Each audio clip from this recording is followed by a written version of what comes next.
Ամբողջությամբ այս վերջի 30 հետանկարողության 30 տարիների ընթացքում արևմուտքի կողմից նպատակային ծրագրավորված մեծ անասելի մեծ գումարներ են դրած,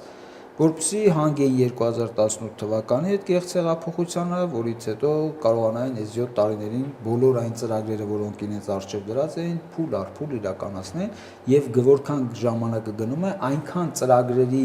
ժամանակն է կարճանում եւ դրանց իրագործման հրատապությունը շատ ավելի սուր է զգացվելու, այնպես որ նրանք ատամներով են պահելու այս իշխանությունը, որովհետեւ դեռ շատ ծրագրեր, անելիքներ ունին դրանց առջև դրած։ Այս առումով այո փողեր են հատկացնելու, բայց որպեսզի այդ փողերի արդարացի լինի հատկացումը ունեն լավ թիրախ հակառուսականությունը, որտեղ վերջի մի քանի տարիների ընթացքում հակառուսականության այդ տրամադրությունները բորբոքվել են դրա համար, որ յուրաքանչյուր ներդրված գումար ցույց տա, որ այդտեղ ուրիշ բան կա, հարգելի հետքար, որպեսզի աշխարհակահաղական որևէ կենտրոն բացահայտ մասնակցի ընտրական process-ը, իրենք պետք է համոզեն, որ ուրիշ կենտրոն արդեն մասնակցում է, դրանով պայմանավորված գան իրենց մասնակցությունը։ Հիբրիդային պատերազմը դրա համար է, թե որովհետև Ռուսաստանի կողմից հիբրիդային պատերազմ է գնում, որը մեզ լեգիտիմություն է տալի, մենք էլ մտնենք դրան։